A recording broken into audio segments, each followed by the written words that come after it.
Andrea Jimenez, founder of Herb Club LA, leads a garden tour at the Getty Museum in Los Angeles during a festival celebrating Indigenous Peoples Day. She shows the visitors native plants to California. For example, yarrow, a flowering plant that is known for its medicinal properties. So native peoples would use it for healing wounds, for healing indigestion, for healing, all sorts of things. And it has been known as one of those plants that is called a panacea.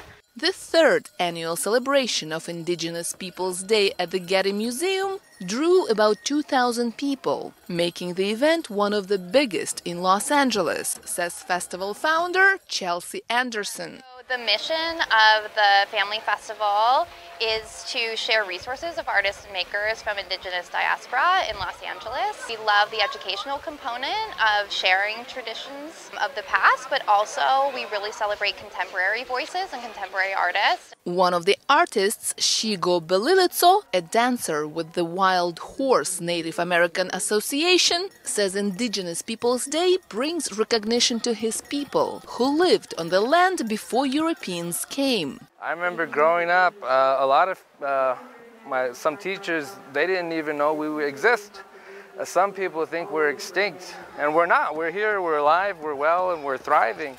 And we're passing this to our next generation, our singing, our dancing, our traditions. The state of California does not observe Columbus Day, having replaced it with Indigenous Peoples Day in 2019. Solange Aguilar, a Native American poet, says growing up it was a struggle celebrating Christopher Columbus Day. There's this story about him that he discovered America, but you can't really discover something when there are already people there. It's important to learn that history and understand that he was a really bad guy, he was awful, and that history of him, that mythos or whatever, is a real thing. It's a real trauma that we carry.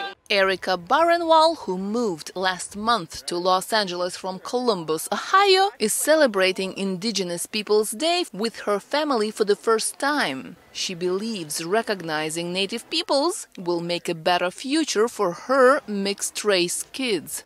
That's important to us, for our kids to be able to grow up without people making so many assumptions about them based on the color of their hair, the color of their skin, their last name.